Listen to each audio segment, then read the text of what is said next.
যদি আমি জিতি নির্বাচন ঠিক, আমি না জিতলে কারচুপি। ভেজাল নাই এমন কোনো জায়গা নাই, সব জায়গায় ভেজাল। বর্তমানের রাজনীতি হলো আলাউদ্দিনের চারাগাছ মারাত্মক। সরকার পরিবর্তন হওয়ার সাথে সাথে সুপ্রিম কোর্টের প্রধান বিচারপতি পরিবর্তন হয়ে গেছে। সরকার পরিবর্তন হওয়ার সাথে সাথে সিআইডির প্রধান পরিবর্তন হয়ে গেছে। সরকার পরিবর্তন হওয়ার সাথে সাথে ইউনিভার্সিটির ভিসি পরিবর্তন। সরকার পরিবর্তন হওয়ার সাথে সাথে এমনকি বাইতুল মোকাররমের ইমাম সাহেব পরিবর্তন। ভেজাল নাই এমন কোনো জায়গা নাই, সব জায়গায় ভেজাল, সব জায়গায় ভেজাল। নির্বাচন নির্বাচন যদি আমি জিতি নির্বাচন ঠিক, আমি না জিতলে কারচুপি। এর থেকে নির্বাচন। আজকে এই ঢাকায় এক দলের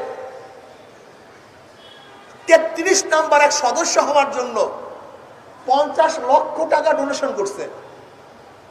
50 লক্ষ টাকা 33 নম্বর সদস্য। তার মানে এর কারণটা কি আপনারা জানেন? কেউ জানেন না। আপনাকে জানেন একজন বিসিএস ক্যাডারের প্রথম শুরুর বেতন কত হয়?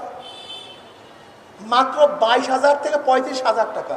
এই যে ম্যাজিস্ট্রেট বলেন, বিসিএস ক্যাডারে যারা ঢুকে তাদের প্রথম বেতন কত? 22,000 থেকে 35,000 টাকা। অথচ দলের জন্য ওয়ার্ডের একজন সভাপতি হতে পারে, সে প্রতি মাসে কামাই করে কত বলেন তো? কয়েক কোটি টাকা। বুঝেন, আলাউদ্দিনের চারাগাছ মারাত্মক। বর্তমানের রাজনীতি হলো আলাউদ্দিনের চারাগাছ মারাত্মক।